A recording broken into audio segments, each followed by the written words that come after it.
ഇപ്പോൾ നിങ്ങൾ കാണാൻ പോകുന്നത് ഒരു ലൈവ് കോച്ചിങ് സെഷനാണ്. ഏകദേശം 500ഓളം കാണികൾ ലൈവായിട്ട് ഇരിക്കുമ്പം അതിൽ നിന്ന് ആരോ ചോദിക്കുന്ന ചോദ്യത്തിനുള്ള മറുപടിയാണ് ഞാൻ കൊടുക്കുന്നത്. ഇത് ഒരു കീനോട്ട് സ്പീച്ച് അല്ല, ഒരു പ്രസൻറ്റേഷൻ അല്ല, ഒരു ട്രെയിനിങ് അല്ല. അപ്പോൾ ഇതിനൊരു കോച്ചിങ് എന്ന നിലയിലാണ് നിങ്ങൾ കാണേണ്ടത്. നിങ്ങൾക്ക് വേണമെങ്കിൽ പറയാം ഇയാളുടെ പ്രസൻറ്റേഷൻ നല്ലത്. I am not a presenter right now. ഈ ഒരു സമയത്ത് ഞാനൊരു പ്രസൻറ്റർ അല്ല, ഒരു ട്രെയിനർ അല്ല, ഒരു ഫെസിലിറ്റേറ്റർ അല്ല. ഞാൻ വെറും ഒരു കോച്ചാണ്. ഞാൻ ആരെയും തന്നെ ഫോക്കസ് ചെയ്യണില്ല. ആ ചോദ്യം ചോദിച്ച ഇൻഡിവിജ്വലിനെ മാത്രമാണ് ഞാൻ ഫോക്കസ് ചെയ്യുന്നത്. ഈ ഇൻഡിവിജ്വൽ ആരാന്ന് പോലും എനിക്കറിയില്ല, എവിടെ നിന്നാണെന്ന് അറിയില്ല, ഐഡൻറ്റിറ്റി ഒന്നും ഞങ്ങൾ റിവീൽ ചെയ്യാറില്ല, ചോദിക്കാറില്ല. ചോദ്യം ചോദിക്കുന്ന ഓരോ വ്യക്തിയുടെ പൂർണ്ണ സമ്മതത്തോടു കൂടിയാണ് ഈ ഒരു വീഡിയോ യൂട്യൂബിൽ പോസ്റ്റ് ചെയ്യുന്നത്. ഈ ഒരു കമ്മ്യൂണിറ്റിയിൽ ഫ്രീ ആയി ജോയിൻ ചെയ്യണമെന്നുണ്ടെങ്കിൽ ഞങ്ങൾ അപ്ഡേറ്റ്സിനെ കുറിച്ച്, ട്രെയിനിങ്ങിനെ കുറിച്ചോ അല്ലെങ്കിൽ കോച്ചിങ്ങിനെ കുറിച്ചിട്ടോ എല്ലാം ചോദ്യം ചോദിക്കാൻ ആഗ്രഹം ഉണ്ടെങ്കിൽ നിങ്ങൾ യൂട്യൂബിൽ ഡിസ്ക്രിപ്ഷനിൽ 2 ലിങ്ക് ഉണ്ട്. ഒന്ന് മലയാളത്തിലുള്ള ലിങ്ക്, ഒരു വാട്സപ്പ് ഗ്രൂപ്പിലേക്കുള്ള ലിങ്കും, മറ്റത് ഇംഗ്ലീഷ് വാട്സപ്പ് ഗ്രൂപ്പിലേക്കുള്ള ലിങ്ക്. അതിൽ ഏതിലും നിങ്ങൾക്ക് ജോയിൻ ചെയ്യാം, അല്ലെങ്കിൽ 2ലും ജോയിൻ ചെയ്യാം. I'll see you in the WhatsApp group. Hi, Sensi. Hi. Okay, നമ്മൾ കുറച്ച് റൂൾസ് ഉണ്ട്. നമ്പർ 1, ഇത് റെക്കോർഡ് ചെയ്യുന്നുണ്ട്, ഇത് യൂട്യൂബിൽ പോസ്റ്റ് ചെയ്യും. അത് ഓക്കെ ആണോ നിങ്ങൾക്ക്? അതെ അതെ. ഓക്കെ, നിങ്ങൾക്ക് തോന്നുന്നുണ്ടോ നിങ്ങളുടെ അടുത്ത് ആ ഒരു പൊട്ടൻഷ്യൽ ഉണ്ട്, നിങ്ങളുടെ അടുത്ത് എല്ലാ ഉത്തരങ്ങളും നിങ്ങളുടെ അടുത്തുള്ള ഒരു വിശ്വാസം ഉണ്ട് നിങ്ങൾക്ക്? തീർച്ചയായിട്ടും. കാരണം ഞാൻ പറയാനുള്ള കാരണം ഞാനൊരു അഡ്വൈസും തരാൻ പോകുന്നില്ല. നിങ്ങളുടെ ഉള്ളിലുള്ള പൊട്ടൻഷ്യൽ ഉണ്ടല്ലോ, അതിന് പുറത്തെടുക്കാൻ മാത്രം ജോലിയുള്ളൂ എനിക്കുള്ളത്. Is that fine? Yes. Okay, great. ഈ ഒരു 15 മിനിറ്റാണ് ഞാൻ ഉദ്ദേശിക്കുന്നത്. ഈ ഒരു 15 മിനിറ്റിൻ്റെ ഉള്ളിൽ നിങ്ങൾ അച്ചീവ് ചെയ്യാൻ ആഗ്രഹിക്കുന്ന എന്താണെന്ന് ഒരു സെൻറ്റൻസിൽ വളരെ ചുരുങ്ങിയിട്ടൊന്ന് പറഞ്ഞു തരാൻ പറ്റുമോ? എനിക്ക് എൻ്റെ ഡിസിഷൻ മേക്കിംഗ് ഒന്ന് ഫാസ്റ്റ് ആക്കണം. ഓക്കെ ഓക്കെ ചില സമയങ്ങളിൽ ഓക്കെ ഞാൻ ചോദിക്കട്ടെ, ഈ ഡിസിഷൻസ് ഫാസ്റ്റ് ആക്കി കഴിഞ്ഞാൽ ഗുണങ്ങൾ എന്താണെന്ന് പറയാമോ? 3 ഗുണങ്ങൾ പറയാമോ? എനിക്ക് ഞാൻ വിചാരിച്ച അച്ചീവ്മെന്റുകൾ എനിക്ക് പെട്ടെന്ന് നേടാൻ പറ്റും. ഓക്കെ. നമ്പർ 2, ഫിനാൻഷ്യലി ബെനിഫിറ്റ് ഉണ്ടാവും. ഓക്കെ. ഒരുപാട് സമയം ലാഭിക്കാൻ പറ്റും. നമ്പർ 3, എനിക്ക് സെൽഫായിട്ട് ഒരു സാറ്റിസ്ഫാക്ഷൻ ഉണ്ടാവും. എന്റെ കോൺഫിഡൻസ് ഒന്നുകൂടി ബൂസ്റ്റ് ചെയ്യും. Okay okay. ഇത്രയും കാലം എനിക്കൊരു പേഴ്സണൽ ക്വസ്റ്റ്യൻ ചോദിക്കേണ്ടി വരും, കുഴപ്പമില്ലല്ലോ? ഇല്ല, കുഴപ്പമില്ല. നിങ്ങൾ വാട്ട്സ് യുവർ ഏജ്? 28. ഇപ്പം ഈ ഒരു 28 വർഷത്തിൻ്റെ ഉള്ളിൽ നിങ്ങൾ ഈ അടുത്ത കാലത്ത് എടുത്ത ഒരു ഡിസിഷൻ ഡിലേ വന്ന കാരണം നിങ്ങൾക്ക് വന്ന നഷ്ടങ്ങൾ എന്തായിരുന്നു? 3 നഷ്ടങ്ങൾ പറയാം. അല്ലെങ്കിൽ whatever it is, you felt sad or unsatisfied, whatever it is, give me 3 live reasons. എനിക്ക് ഒരു റിഗ്രറ്റ് വന്നു. ഇത്രയും സമയം ഞാൻ ഇതിനു വേണ്ടി ഈ ഡിസിഷൻ എടുക്കാതെ വെറുതെ നീട്ടിക്കൊണ്ടുപോയ കാരണം കുറച്ച് ദിവസങ്ങളൊക്കെ എനിക്ക് സമയം നഷ്ടപ്പെട്ടു, ഒന്നും ഒരു ആക്ഷൻ എടുക്കാതെ. ഓക്കെ. നമ്പർ 2, വേറെ ചോദിക്കുകയാണെങ്കിൽ ഇതിനാണ് മെയിൻ ആയിട്ട് എനിക്ക് തോന്നുന്നത്. ഓക്കെ. അത് ഈ ഒരു മാസത്തിൻ്റെ ഉള്ളിൽ എത്ര പ്രാവശ്യം റിഗ്രറ്റ് വന്നിട്ട് വ്യത്യസ്ത ഇഷ്യൂസിൽ വന്നിട്ടുണ്ടോ, അല്ലെങ്കിൽ ഒരൊറ്റ ഇഷ്യൂ ആണ് ഇങ്ങനെ റിപ്പീറ്റ് ചെയ്യണത്? ഞാൻ കുറച്ചൊന്ന് പേഴ്സണലായിട്ട് പെട്ടെന്ന് പറയാം. ഞാനൊരു ജോബ് എന്നെ റിസൈൻ ചെയ്ത് സ്വന്തമായിട്ട് എന്തെങ്കിലും ചെയ്യണം എന്നുള്ള ഒരു ഇന്റൻഷനോട് കൂടിയിട്ട്, എന്നിട്ട് ഇപ്പൊ ഞാനൊരു കൺഫ്യൂസിങ് സ്റ്റേജിൽ നിൽക്കണം. ഞാന് ഈ കണ്ടന്റ് ക്രിയേഷനുമായിട്ട് ബന്ധപ്പെട്ട് അത് ജസ്റ്റ് സ്റ്റാർട്ട് ചെയ്തിട്ട് അതിൽ സ്റ്റിക്ക് ഓൺ ചെയ്ത് പോകണം. ഇനി അതല്ല, ഞാന് സ്റ്റോക്ക് മാർക്കറ്റിലൊക്കെ ഇൻവെസ്റ്റ് ചെയ്യാറുണ്ട്. ഇനി ഇതിലേക്ക് ഫോക്കസ് ചെയ്യണോ? രണ്ടും ഒരു കൺഫ്യൂസിങ് ആയിട്ട് നിൽക്കണം. ഓക്കെ. ഇപ്പൊ ലാസ്റ്റ് നിങ്ങൾ പറഞ്ഞു റിഗ്രറ്റ് ചെയ്തെന്ന് പറഞ്ഞു, അത് ഏതിലാണ് റിഗ്രറ്റ് ചെയ്തത്? അത് ഞാൻ ഈ കോണ്ടന്റ് ക്രിയേഷനായിട്ട് ബന്ധപ്പെട്ട് എനിക്കൊരു റൂം റെന്റിന് എടുക്കണുണ്ടായിരുന്നു, കുറച്ചുകൂടി ഫോക്കസ്ഡ് ആയിട്ട് അതിനൊക്കെ വേണ്ടി ചെയ്യാൻ. അതിന് ഞാൻ റൂം എടുക്കണോ എടുക്കണ്ടേ എന്നുള്ള ഒരു ഡബിൾ മൈൻഡിൽ നിന്നിട്ട് കുറെ സമയം കഴിഞ്ഞതിന് ശേഷം പിന്നെ ഞാൻ റൂം എടുത്തു ഓൾറെഡി. പോയില്ലേ? പോയി. അതെ. ഓക്കെ. വേറെ ഏതാണ് രണ്ടാമത്തത്? ഇത് മാത്രമേ ഇപ്പൊ ഉള്ളൂ. ഈ ജോബ് റിസൈൻ ചെയ്തതിന് ശേഷമാണ് ഇങ്ങനത്തെ എനിക്ക് തീരുമാനങ്ങൾ എടുക്കേണ്ട സിറ്റുവേഷൻസ് വന്നത്. ഓക്കെ. അപ്പോൾ നിങ്ങൾ ഈ പറഞ്ഞ ഫാസ്റ്റ് ഡിസിഷൻ മേക്കിംഗ് എന്ന് പറഞ്ഞത് ഫാസ്റ്റ് ഡിസിഷൻ പല പല കാര്യങ്ങൾ നമുക്കറിയണം. Fast decision, massive decision, continuous decision, അങ്ങനെ കുറേ ഡിസിഷൻസ് ഉണ്ട്, 5 ഡിസിഷൻസ് ഉണ്ട്. അപ്പോൾ അതിൻ്റെ ഉള്ളിലേക്ക് ഞാൻ പോകണില്ല. ഓക്കെ, നിങ്ങൾ ഈ പറഞ്ഞ ഫാസ്റ്റ് ഡിസിഷൻ ഇത് ഒരു റീസൻ്റെ കാരണമാണ് നിങ്ങൾക്ക് ഒരു ക്വസ്റ്റ്യൻ ഇവിടെ വന്ന് ചോദിച്ചത്, അല്ലെങ്കിൽ ഞാൻ ചോദിക്കാൻ കാരണം എന്ന് വെച്ചാൽ അത് ഫോർ എവറിത്തിങ് നിങ്ങൾക്ക് ഈ ഒരു ഇഷ്യൂ ഉണ്ടോ എന്ന് ചോദിച്ചത്. എന്റെ ലൈഫിൽ എന്തെങ്കിലും സംഭവം വരുമ്പോ സാധാരണ ഞാൻ ആദ്യം ചെയ്യല് ഒരു നോട്ട് പുസ്തകം എടുത്തിട്ട് അതിൽ എഴുതി നോക്കും, ഞാൻ ഈ തീരുമാനം എടുത്ത എന്ത് സംഭവിക്കും, മറ്റേ തീരുമാനം എടുത്ത എന്ത് സംഭവിക്കുന്നു. എന്നിട്ട് അധിക കാര്യത്തിൽ ഞാൻ പെട്ടെന്ന് തീരുമാനം എടുക്കാറുണ്ട്. പിന്നെ ചില തീരുമാനങ്ങളില് ഈ ഫിനാൻഷ്യലി നമുക്ക് എന്തെങ്കിലും ബുദ്ധിമുട്ട് വരുമോ എന്നുള്ള കാര്യം പേടിച്ചിട്ട് ഈ തീരുമാനം നീട്ടിക്കൊണ്ടുപോകും. തീരുമാനം എടുക്കാനുള്ള സമയം നീട്ടിക്കൊണ്ടു. അത് നല്ലതല്ലേ? നല്ലതല്ലേ? മനസ്സിലായില്ല. അത് നല്ലൊരു സിസ്റ്റം അല്ലേ, നല്ലൊരു സ്ട്രാറ്റജി അല്ലേ നിങ്ങൾ ചെയ്യണം? ആദ്യം എഴുതുക, എന്നിട്ട് അതിന്റെ മെറിറ്റ്സ് ഡിമെറിറ്റ്സ് ഒക്കെ നോക്കിയതിന് ശേഷം ഒരു തീരുമാനം എടുക്കുക. അത് നല്ലതല്ലേ? സാധാരണ ആൾക്കാർ അങ്ങനെ ചെയ്യല്ലോ, ചാടി എടുക്കല്ല ഓരോ ഡിസിഷൻസ്. അത് നല്ലതാണ്. അപ്പോൾ ഞാൻ ചോദിക്കണം, അത് ചെയ്യുന്നത് നല്ലതല്ലേ? കാരണം ഓരോരോ നിങ്ങൾ ശരിക്കും നോക്കി ഇവാലുവേറ്റ് ചെയ്ത് അനലൈസ് ചെയ്തിട്ടാണ് നിങ്ങൾ ഡിസിഷൻ എടുക്കുന്നത്. അല്ലാതെ ആ ഡിസിഷൻ മാത്രം ഒരു മാസം വരെ ഇരുന്ന് ഡിസിഷൻ എടുക്കുന്ന വ്യക്തിയാണോ? അല്ല, ചില കാര്യങ്ങളിൽ ഞാൻ നീട്ടിക്കൊണ്ടുപോകും. Okay, right. ഇനി വേറെ ഏതാ ഡിസിഷൻ നിങ്ങൾക്ക് എടുക്കാനുള്ള അടുത്ത് തന്നെ? ഇപ്പൊ എനിക്കൊരു ഈ കണ്ടന്റ് ക്രിയേഷൻ്റെ ഒന്നും കൂടി ഡീറ്റെയിൽ ആയിട്ട് പഠിക്കാൻ വേണ്ടി ഒരു കോഴ്സ് എനിക്ക് എടുക്കണം എന്നുണ്ട്. അതിന് ഏകദേശം 20,000 എബോ അടുത്ത് പേയ്മെന്റ് വരുന്നുണ്ട് ആ കോഴ്സിന് ജോയിൻ ചെയ്യാൻ. ജോയിൻ ചെയ്താല് എനിക്ക് ബെനിഫിറ്റ് ഉണ്ടാവുന്ന എനിക്കറിയാം. അതേസമയം ഞാൻ ഈ സ്റ്റോക്ക് മാർക്കറ്റിൽ ഇൻവെസ്റ്റ് ചെയ്ത് കുറച്ച് പൈസ വിഡ്രോ ചെയ്തിട്ട് വേണം എനിക്ക് ഇതിലേക്ക് കൊടുക്കാൻ വേണ്ടിട്ട്. സ്റ്റോക്ക് മാർക്കറ്റിൽ ഞാൻ ഇൻവെസ്റ്റ് ചെയ്തുകൊണ്ടിരുന്നാലേ എനിക്ക് അതിൽ നിന്നൊരു ചെറിയൊരു റിട്ടേൺ കിട്ടും. അപ്പൊ എന്റെ ഇപ്പോഴുള്ള എന്റെ ലൈഫ് സ്റ്റൈൽ കുറച്ചും കൂടിയും അതേപോലെ മെയിൻറ്റെയിൻ ചെയ്യാനും കാര്യത്തിനൊക്കെ ഉള്ള കുറച്ചൊരു ക്യാഷ് അതിൽ നിന്ന് കിട്ടും. അപ്പൊ എന്താ നിങ്ങളുടെ തീരുമാനം എന്താ? Do you like to go for the content creation training പോകണോ, അല്ലെങ്കിൽ ഈ സ്റ്റോക്ക് മാർക്കറ്റായിട്ട് കണ്ടിന്യൂ ചെയ്യണോ? അറിയപ്പെടുന്ന ഒരാളാണ്, കുറച്ചുകൂടി വാല്യൂ കൊടുക്കണം. സ്റ്റോക്ക് മാർക്കറ്റിൽ അത് എത്രത്തോളം പോസിബിൾ ആണെന്ന് എനിക്കറിയില്ല. പക്ഷെ കോണ്ടന്റ് ക്രിയേഷൻ ആകുമ്പോൾ ഞാൻ എന്തെങ്കിലും വാല്യൂസ് ആൾക്കാർക്ക് കൊടുത്താൽ ഞാൻ ഒരുപാട് ആളുകൾക്ക് ഉപകാരപ്പെടുന്നുള്ള വിശ്വാസം എനിക്കുണ്ട്. ഓക്കെ, 0 to 10 കോണ്ടന്റ് ക്രിയേഷൻ എവിടെ നിങ്ങൾ എത്ര ഫേവർ ചെയ്യണം? 0 to 10? 8. പഠിക്കണം. What about the stock market and those things? Stock മാർക്കറ്റില് എനിക്ക് ക്യാഷിന്റെ കാര്യത്തിൽ എനിക്കൊരു അതല്ല ചോദിച്ചാൽ എൻ്റെ ക്വസ്റ്റ്യൻ ശരിക്കും ഫോക്കസ് ചെയ്യാം. ഓക്കെ, 0 to 10 എവിടെയാണ് നിങ്ങൾ 8 മറ്റേ പെട്ടെന്ന് പറഞ്ഞല്ലോ, ഇത് എത്രയാണ് പറയാം? 7. ഓക്കെ, അപ്പോൾ ഇവിടെ മനസ്സിലാണ് നിങ്ങൾ കോണ്ടന്റ് ക്രിയേഷനെ കുറച്ചും കൂടെ ഇൻട്രസ്റ്റഡ് ഉള്ളത്, ശരിയാണോ? അതെ, കുറച്ചും കൂടെ പാഷൻ അതിലേക്കല്ലേ?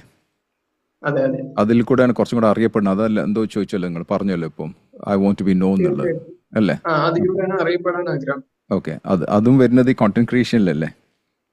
അതെ അതെ. ഓക്കെ, ഇനി നമ്മൾ അതിന്റെ നോളജും സ്കില്ലും നോക്കാം. കോണ്ടന്റ് ക്രിയേഷന്റെ നോളജും സ്കില്ലും ഇപ്പൊ നിങ്ങൾ എത്രയാ? ഇത് പാഷനാണ് നോക്കിയത്, നോളജും സ്കില്ലും നിങ്ങൾ എവിടെയാ? 0 to 10? ഒരു 4 ഒക്കെ കൊടുക്കാൻ. ഓക്കെ, ഇതിലോ സ്റ്റോക്ക് മാർക്കറ്റിലോ? 6. അപ്പോൾ ഇവിടെ നിങ്ങൾ പാഷന് ഇതിലാണ്, കോണ്ടന്റ് ക്രിയേഷനിലാണ്, പക്ഷെ അവിടെ നോളജ് കുറവുണ്ട്. ആ നോളജ് 4 ഉള്ളൂ. ആ 4 എന്നുള്ള 5ലേക്ക് അല്ലെങ്കിൽ 6ലേക്ക് അല്ലെങ്കിൽ 7ലേക്ക് എത്തണമെന്നുണ്ടെങ്കിൽ 3 സ്റ്റെപ്പ് എന്തൊക്കെയാ? ഒന്ന്, ഞാൻ ഈ കോഴ്സ് പർച്ചേസ് ചെയ്യണം.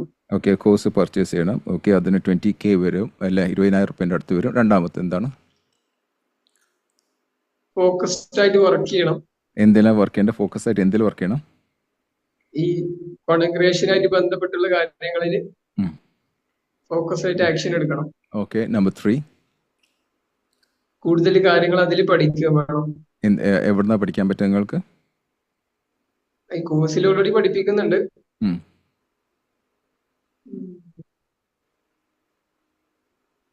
വേറെ എന്ത് ചെയ്യാം? ഒന്ന് നിങ്ങൾ പറഞ്ഞു ഫോക്കസ്ഡ് വർക്ക് ചെയ്യുക. അപ്പോൾ ഫോക്കസ്ഡ് വർക്ക് എന്ന് വെച്ചാൽ അത് നിങ്ങൾ വർക്ക് ചെയ്യാൻ തുടങ്ങണ്ടേ? ഞാൻ ഓൾറെഡി തുടങ്ങിയിട്ടുണ്ട്, ഒരു 2-3 മാസമായിട്ടാണ് പോകുന്നത്. ഓക്കെ, അപ്പൊ അതിന്റെ അവിടെ കൺസിസ്റ്റൻസിയാണ് വേണ്ടത് നിങ്ങൾക്ക്. അതെ അല്ലെ, കൺസിസ്റ്റന്റ് ആയിട്ട് വർക്ക് ചെയ്യാൻ പറ്റും. ഓക്കെ, ഏതൊക്കെ മീഡിയയിലാണ് നിങ്ങൾ വർക്ക് ചെയ്യണത്? Instagram, YouTube. അത് എങ്ങനെയുണ്ട്? നന്നായി നടക്കുന്നുണ്ടോ? നിങ്ങൾക്ക് ഫോളോവേഴ്സ് എന്തെങ്കിലും ആയിക്കോട്ടെ, സബ്സ്ക്രൈബേഴ്സ് ഒക്കെ എങ്ങനെയുണ്ട്? അത് വ്യൂസ് എല്ലാം കുഴപ്പമില്ലാത്തൊരു, ഞാൻ വിചാരിച്ചതിനേക്കാളും കുറച്ചൊന്ന് മെച്ചപ്പെട്ടിട്ടുണ്ട്. അതെ. ഓക്കെ. നിങ്ങൾ അവിടെ ചെയ്യാത്ത കാര്യങ്ങൾ എന്തൊക്കെയാണ്? 3 കാര്യങ്ങൾ. ഇൻസ്റ്റാഗ്രാമിൽ, സോഷ്യൽ മീഡിയയിൽ, അല്ലെങ്കിൽ കോണ്ടന്റ് ക്രിയേഷനിൽ ഇതുവരെ ചെയ്യാത്തതും മറ്റുള്ളവർ ചെയ്യണതും 3 കാര്യങ്ങൾ എന്തൊക്കെയാണ്? പെട്ടെന്ന് വീഡിയോസും കാര്യങ്ങളൊക്കെ അപ്ലോഡ് ചെയ്യാം. ഓക്കെ. എത്ര വീഡിയോസ് അപ്ലോഡ് ചെയ്യൽ? റീൽസ് അല്ലേ നിങ്ങൾ പറഞ്ഞത്? അതെ. ഓക്കെ. ഇൻസ്റ്റാഗ്രാമിൽ റീൽസിൽ അത് എത്ര റീൽസ് സാധാരണ ഇപ്പോൾ ചെയ്യണേ? വീക്കിലി ഒന്നൊക്കെ ഉണ്ടാവാറുള്ളൂ. ഓക്കെ. ഒന്ന് മാത്രം ഇട്ടിട്ട് വല്ല കാര്യമുണ്ടോ? എനിക്കറിയില്ല, നിങ്ങൾ പറയാം, നിങ്ങളാണ് അതിൻ്റെ എക്സ്പേർട്ട്. ഒരു ആഴ്ചയിൽ ഒരു റീൽ ഇട്ട് കഴിഞ്ഞാൽ അത് നന്നാവോ, അല്ലെങ്കിൽ അതിനേക്കാളും കൂടുതൽ ഇടണമെന്നുണ്ടെങ്കിൽ എത്ര ഇടണം? വീക്കിലി ഒരു 3 എണ്ണമെങ്കിലും മിനിമം ഇടണം. ഓക്കെ.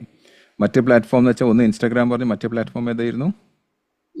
യൂട്യൂബിൽ നിങ്ങൾ ലോങ് ആണോ അല്ലെങ്കിൽ ഷോർട്സ് ആണോ ഇടല്?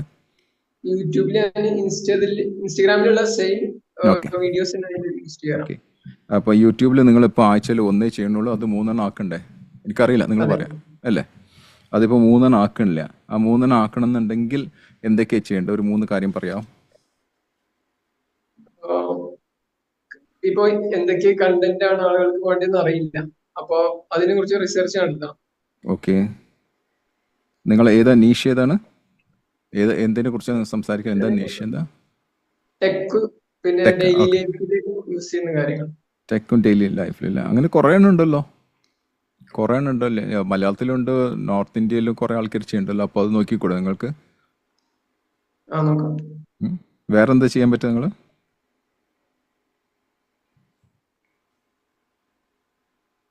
വേറെ പിന്നെ മറ്റ് ക്രിയേറ്റേഴ്സ് എങ്ങനെയാണ് കണ്ടന്റ് ഉണ്ടാക്കുന്നത് നോക്കി പഠിക്കണം. ഓക്കെ. അവരെ കോപ്പി ചെയ്തിട്ട് അത് തന്നെ എന്ന് പറയും, മോഡൽ ആൻഡ് മോഡിഫൈ. അത് ഒരു വ്യക്തി ചെയ്യണത് നോക്കുക, പഠിക്കുക, എന്നിട്ട് അതിന് മോഡൽ ചെയ്യുക, എന്നിട്ട് അതിന് നിങ്ങളുടെ രീതിയിൽ അതിനെ മോഡിഫൈ ചെയ്യുക. അതിന് എന്നാ പറയാം. ഓക്കെ. അപ്പോൾ ഇന്ന് മുതൽ നിങ്ങൾ ഈ 3 വീഡിയോ ഉണ്ടാക്കാൻ തുടങ്ങും.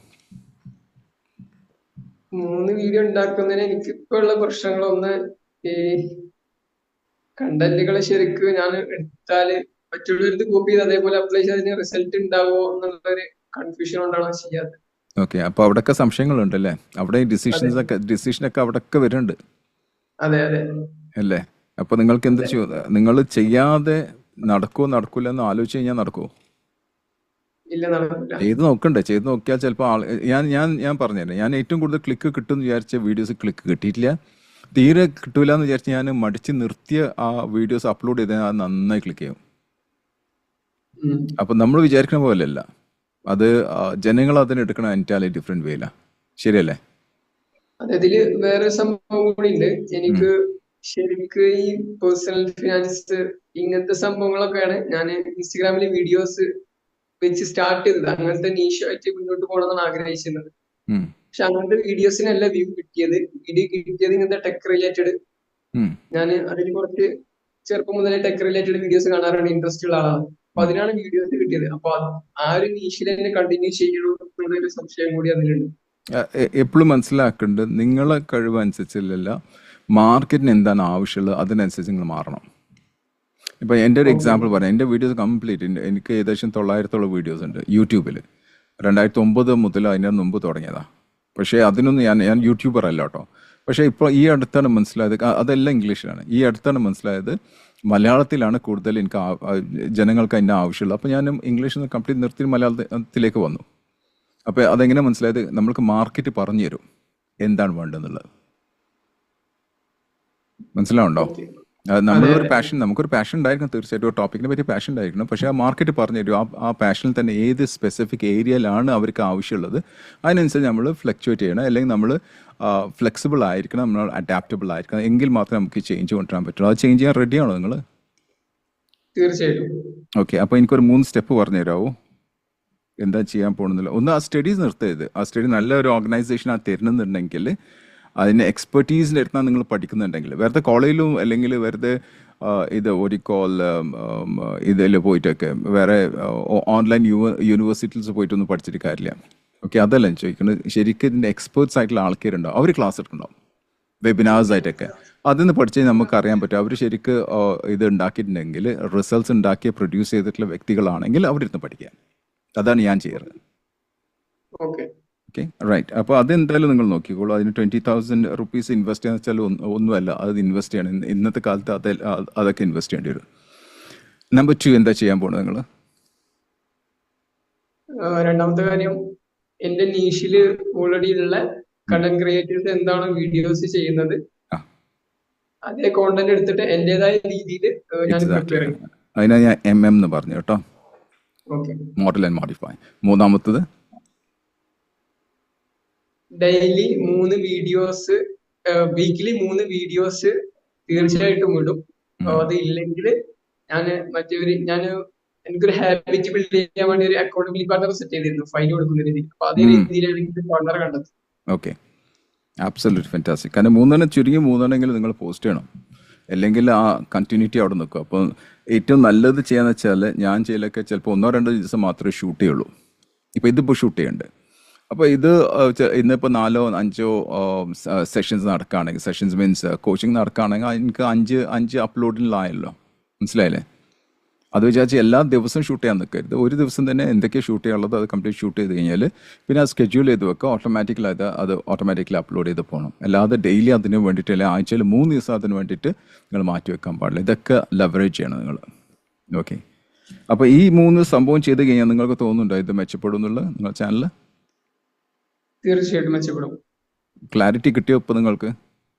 അതെ, ഹാപ്പിയാണോ? തീർച്ചയായും. ഓക്കെ, 0 to 10 ഇപ്പോൾ എവിടെ നിങ്ങൾ ആ ക്ലാരിറ്റി എവിടെ നിൽക്കുന്നത്? നമ്മൾ ചെയ്തിട്ടില്ല കേട്ടോ, ആക്ഷൻ ഒന്നും എടുത്തിട്ടില്ല കേട്ടോ, ആക്ഷൻ എടുക്കണം. ഒരു ക്ലാരിറ്റിൻ്റെ ആ ഒരു ഇത് നോക്കി കഴിഞ്ഞാൽ 0 to 10 എവിടെയാണ്? ഓക്കെ, ഇവിടെ വരുമ്പോൾ എന്തായിരുന്നു? 3. ഇപ്പം മനസ്സിലായി എങ്ങനെ ഡിസിഷൻ എടുക്കാന്നുള്ളത്. ഡിസിഷൻ എടുക്കണമെന്നുണ്ടെങ്കിൽ നല്ല ഒരാളോട് നിങ്ങൾ ചോദിക്കുക, ചാലഞ്ച് ചെയ്യിക്കുക, അതിൻ്റെ ബെനിഫിറ്റ്സ് നോക്കുക, അതിൻ്റെ മെറിറ്റ്സ് ഡിമെറിറ്റ്സ് നോക്കുക, ആക്ഷൻ എടുക്കുക. You got it? അപ്പോൾ ഒരു ഡിസിഷന് കൂടുതൽ ഡിലേ വരില്ല. ഓക്കെ, ഇപ്പം നമ്മൾ ഈ 15 മിനിറ്റ് എന്ന് പറഞ്ഞ് 15 മിനിറ്റ് പോലും ആയിട്ടില്ല. You are able to take a decision. Am I right? Yes.